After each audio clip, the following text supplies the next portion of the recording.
Oke, assalamualaikum warahmatullahi wabarakatuh. Semangat pagi, kembali lagi di channel AKJ. Oke, jadi di video kali ini kita akan membahas tentang soal P3K 2021. Kita akan kupas tuntas tentang soal teknis, manajerial, sosiokultural, dan wawancara. Kemudian nanti kita akan sampaikan indikator soalnya seperti apa, contoh soalnya seperti apa, dan kita akan langsung bahas seperti itu ya. Ini berdasarkan Permen.Pan RB nomor 2 tahun 2019. Tapi sebelum itu, silakan Bapak Ibu bisa subscribe dan aktifkan loncengnya agar Bapak Ibu bisa mendapatkan notifikasi jika ada video terbaru tentang P3K. Oke, kita lanjutkan. Nah, seperti yang telah kita ketahui bersama bahwa jenis tes P3K itu yang pertama ada kompetensi teknis, kemudian ada kompetensi manajerial, kemudian yang ketiga ada kompetensi sosiokultural, dan yang keempat ada tes wawancara. Oke. Nah, akan kita bahas satu persatu. Nah, yang pertama untuk kompetensi teknis. Jadi untuk kompetensi teknis itu ada dua tipe ya. Yang pertama itu pedagogik, kemudian yang kedua adalah tes kompetensi profesional. Nah, pedagogik itu seperti apa sih? Nah, jadi untuk pedagogik itu adalah kemampuan guru dalam mengelola pembelajaran peserta didik. Kalau pedagogik biasanya semua mapel, semua mata pelajaran itu sama ya, ilmu pedagogiknya. Tapi untuk yang profesional itu adalah kemampuan guru dalam hal pengetahuan dan keterampilan yang dimiliki sesuai bidangnya. Jadi kalau profesional itu beda-beda. Mapel matematika itu berbeda dengan mapel bahasa Indonesia. Lebih ke jurusannya seperti itu ya.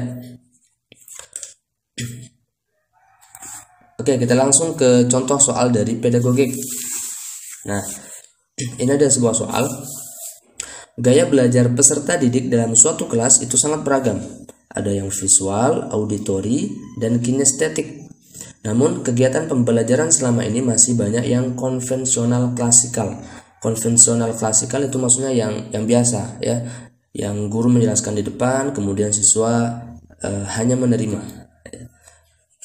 Kemudian agar dapat memenuhi ketiga gaya belajar tersebut, maka guru perlu menggunakan metode seperti apa? Nah, lihat kata kuncinya di sini ada gaya belajar yang diminta adalah visual, auditori, kinestetik.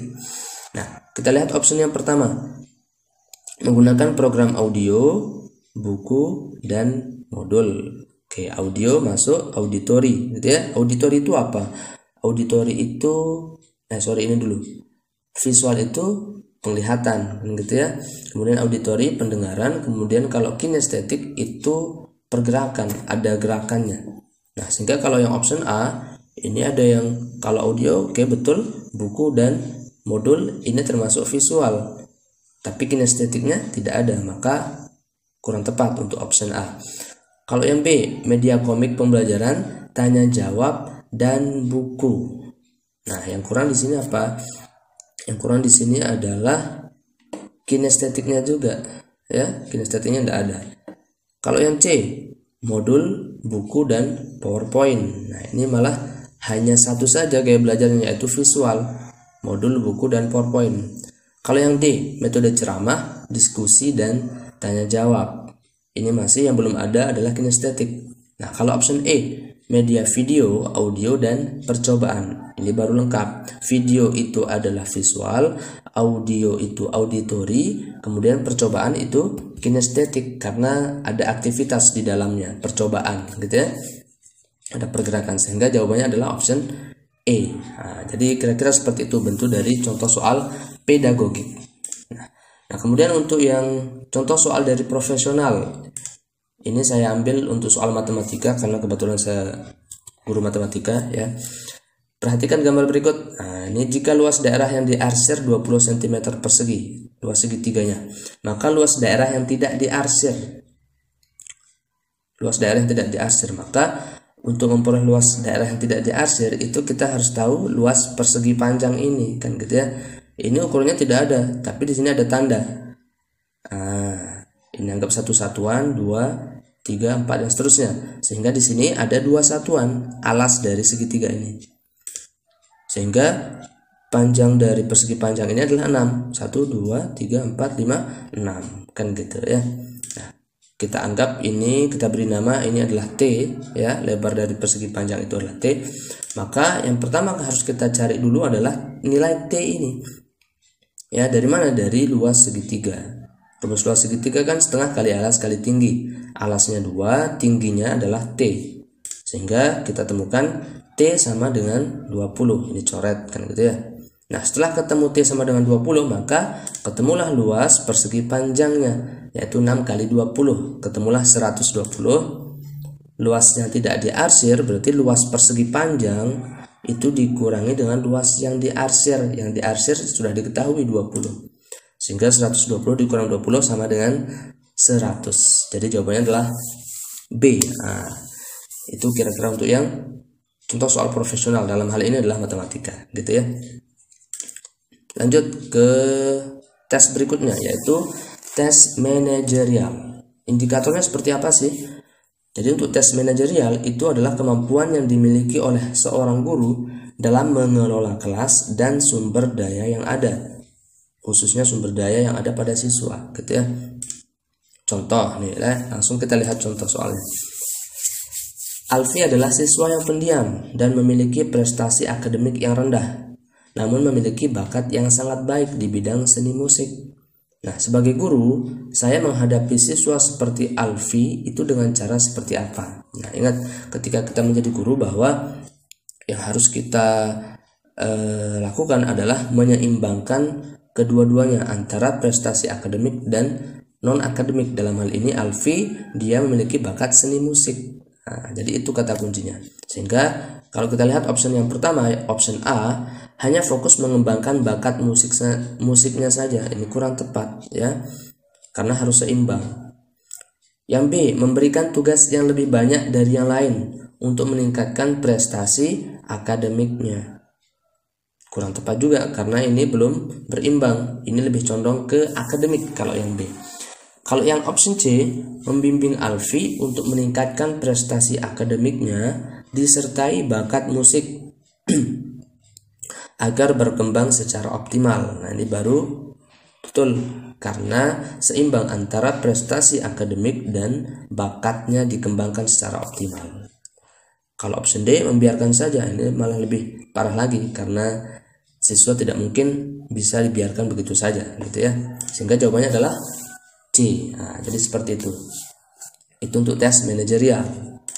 Nah, kemudian berikutnya untuk tes sosiokultural. Seperti apa indikatornya?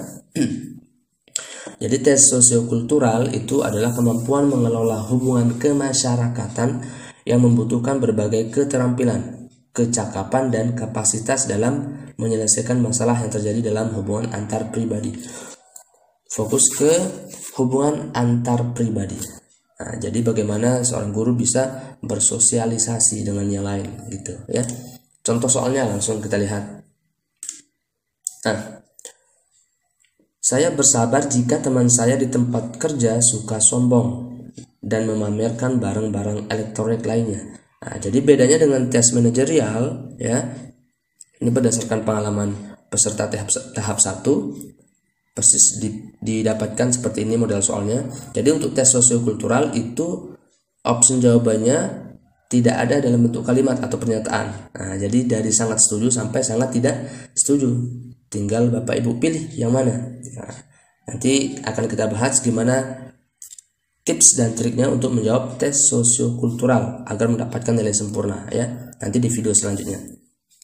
Oke, untuk soal ini, maka sudah pasti jawabannya adalah sangat setuju. Karena ini kalimatnya positif kan gitu ya. Saya bersabar jika teman saya di tempat kerja suka sombong. Berarti saya harus bersabar. Sabar itu kan positif gitu. Sehingga jawabannya A, sangat setuju. Oke, yang terakhir ada tes wawancara.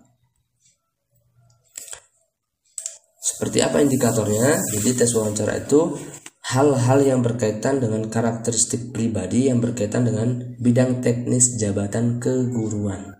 Jadi lebih ke karakter pribadi seorang guru, ya, bagaimana cara dia bersikap. Nah, jadi agak mirip dengan tes manajerial. Kita langsung saja lihat contohnya ya. Contoh dari tes wawancara. Sebagai guru yang dianggap kompeten, Anda diminta menggantikan guru lain yang kebetulan sakit untuk mengkoordinasikan panitia kegiatan peringatan HUT kemerdekaan RI di sekolah. Yang Anda lakukan atas permintaan ini adalah option A, berusaha menolak dengan alasan masih memiliki banyak tugas. Kurang tepat karena seorang guru harus siap jika diberi sebuah tugas gitu. Kemudian yang B, mengkoordinasikan dan bersinergi dengan pihak-pihak yang terlibat dalam kepanitiaan yang disusun sebelumnya. Oke, ini kita simpan dulu jawaban option B. Betul ya. Option C, menerima tugas itu dan menjalankannya setelah selesai mengerjakan tugas-tugas lain yang telah datang terlebih dahulu. Ini jawabannya betul, tapi lebih tinggi poin yang B ya, karena di sini harusnya bisa berjalan kedua-duanya tanpa harus menunggu selesai kerjaan yang lain gitu. Kemudian option D, walaupun dengan berat hati, ini sudah salah ya, karena sudah ada kata berat hati, berarti tidak ikhlas untuk menerima tugas tersebut. Nah, jadi untuk yang tes wawancara, untuk yang soal ini, itu jawaban yang poin tertinggi itu ada di option B. Yang lainnya juga ada poinnya, tapi yang paling tinggi adalah option B. Oke, jadi seperti itu ya.